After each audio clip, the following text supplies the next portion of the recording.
Hello everyone, welcome back to another killer concept. This time we have the Cultist. Now, everyone has friends, but the Cultist has a friend of the more, how to put it, godlike. Very mischievous, very devious, and very destructive. It just so happens that he also controls the realm. But without further ado, let's get into the basic information. This killer is a 4.6 meters per second mover. They're short in height, and their terror radius is about 24 meters.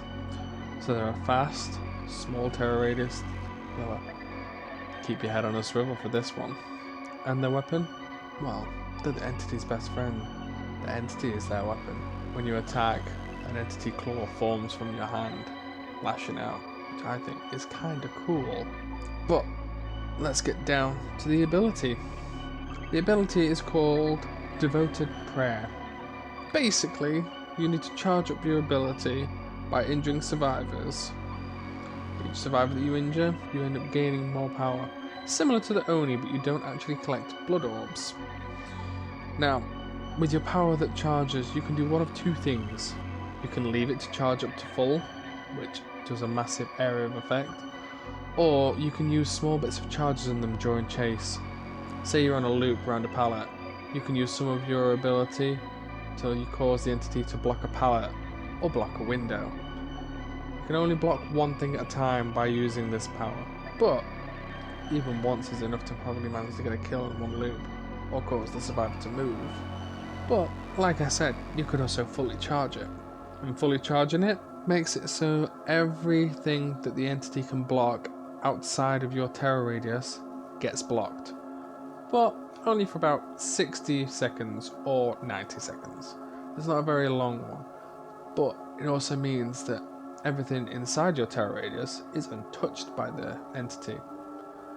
Though, to make this more fun, any survivor that enters your terror radius, or any survivor that is inside of your terror radius when you activate, has kill instinct activated. So, if they want to carry on working on gens, they've got to get closer. But if they get closer, well, they're easier to hunt. Now, lastly about his ability, in his terror radius is a kind of fog. The entity always gathers people from the fog, so it reduces visibility, but not much. Think of it as the fog that the killers can get if you increase it with the items from the survivors.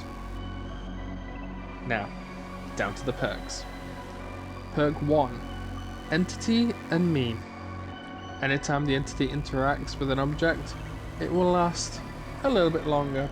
A lot of perks, like Bamboozle and Dead Man's Switch, cause the entity to block at different objects. In this case, a window or a generator. Now, that only lasts for a few seconds.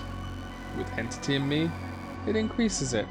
A little bit like how Nemesis has the perk that allows you to extend auras.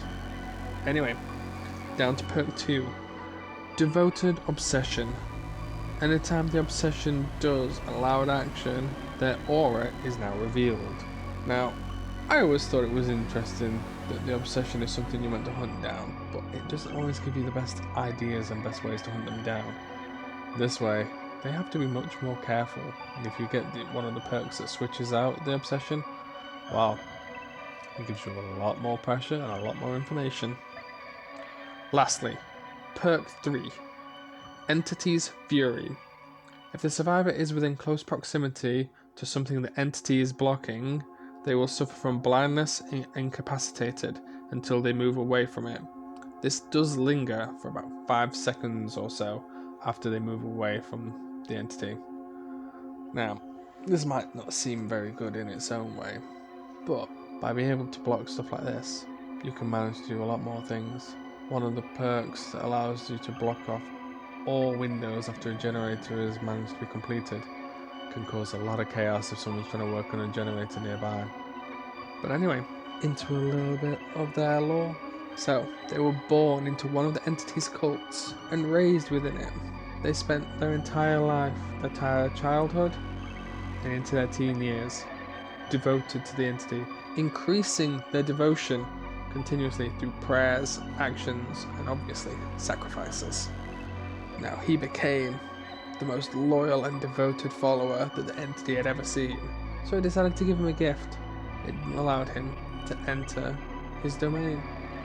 If there's anything you'd like to change about this killer, drop it in the comments. It will let me know if you want me to change anything, or if you've got your own you want me to say.